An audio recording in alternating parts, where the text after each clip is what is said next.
Being a Christian is about relationship. It's about loving God and loving other people.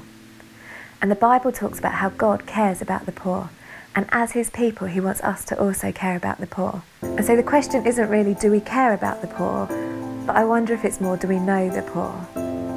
You see, at the moment, it's really fashionable to be talking about poverty. But I think Jesus shows us a different way. He got involved. Throughout the gospel, we see Jesus just coming alongside the last, the least, and the lost. And what our world really desperately needs is people like us willing to make genuine relationships with those that are struggling along the way. That we would know the names and the faces of the people behind the issues that we're concerned about.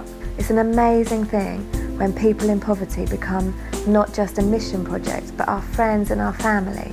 People that we can do life with, that we can cry with and we can laugh with.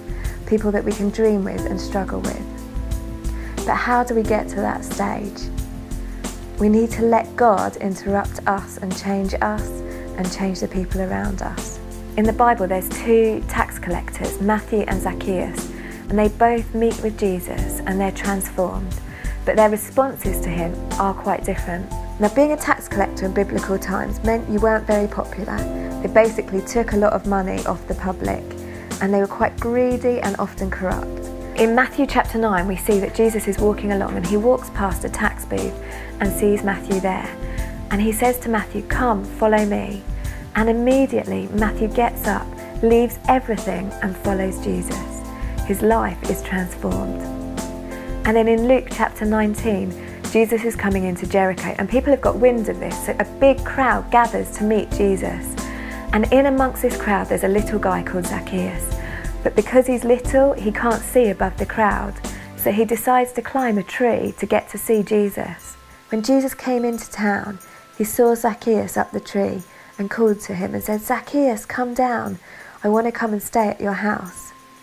They had dinner together and Zacchaeus was transformed through meeting with Jesus. And he says, "I want to give away half of my possessions to the poor. And the people that I owe money to, the people I've cheated and got more money than I should have done, I want to repay them. But not only repay them, but repay them 4 times what I owe them." Both these guys, both tax collectors, both met with Jesus. Both had their lives transformed, but their responses were different.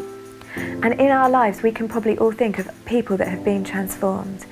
And I guess for us, the question is, how will Jesus transform us? What will our response be to meeting Jesus? There's 2 people in my life that really stand out as people that Jesus has changed.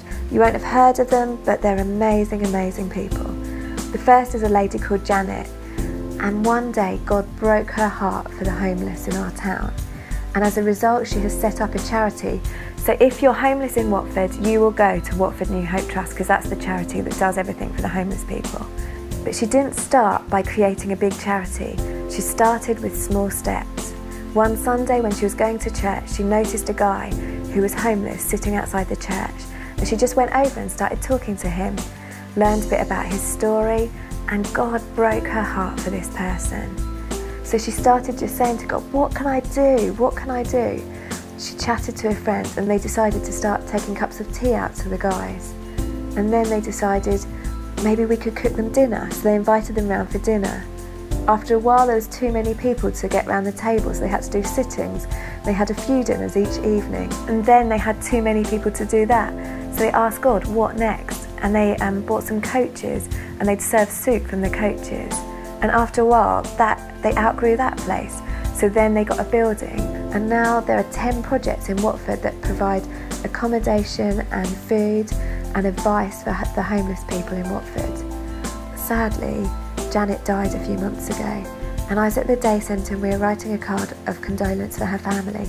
And I just asked one of the guys who's a heroin addict there to come and write a message for her family. And he's not a Christian, but he wrote this: "Some people talk about doing God's work, and other people do God's work.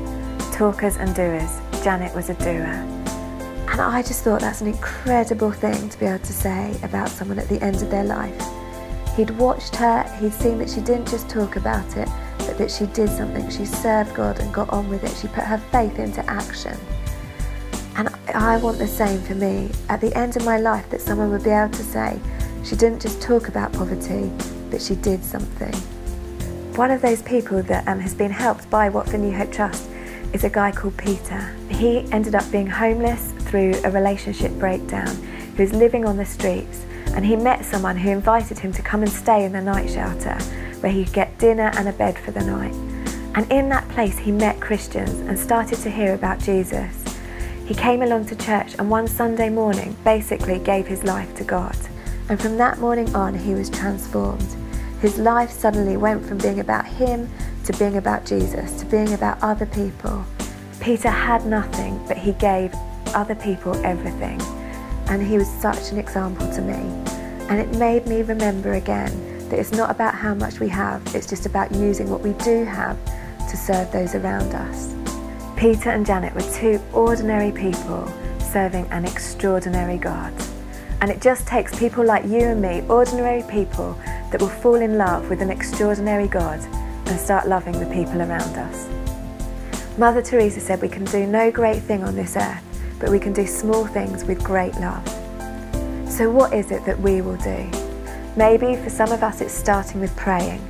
Maybe just as we look around our neighbourhood, we might see some issues where we just want to start praying for them. There's some girls in our church that we're really struck by the issue of prostitution in our town. They didn't know what to do, so they just decided on a Monday night they'd go out and pray around the brothels. And in the last few months they've seen God do amazing things as they've cried out to him for these girls that are broken. Or maybe for our nation, as we watch the news and see stories about horrific things happening, we can start interceding for those people. Or maybe, it's about the world. There's 1 billion people that live in slums around the world, and there's charities and organisations that send out newsletters to inform us of how we can pray more specifically for these people. Maybe it's about giving to those that are less fortunate than ourselves. People maybe in our class at school, or in our workplace, or in our neighbourhood, or maybe to charities that work with people who live in poverty. Or maybe it's about letting justice and poverty affect our spending habits. That next time we have a choice what to buy, we choose to buy something that's fair trade, so that the workers will get a good and a fair and honest wage for what they've produced. Or we do something. With Soul Action, we've set up a thing called AOK Day that basically every Friday encourages us to do random acts of kindness to people around us, that we would share God's love with them in just small ways. Whatever it is, our responses will look different. Like with Matthew, like with Zacchaeus, like with Peter, like with Janet. We're transformed by Jesus, but our response will always be different, how we respond to God. But the calling is always the same. We're called to love God and love others with our whole heart, our whole lives, our career and our gifts. May we be known as people who don't just talk about poverty, but like Jesus, get involved and join the last, the least and the lost. May we be a generation who have fallen in love with God and those that are suffering, and allow those relationships to transform and disturb us. And may we start with little acts of kindness and wait and watch and see God change our world.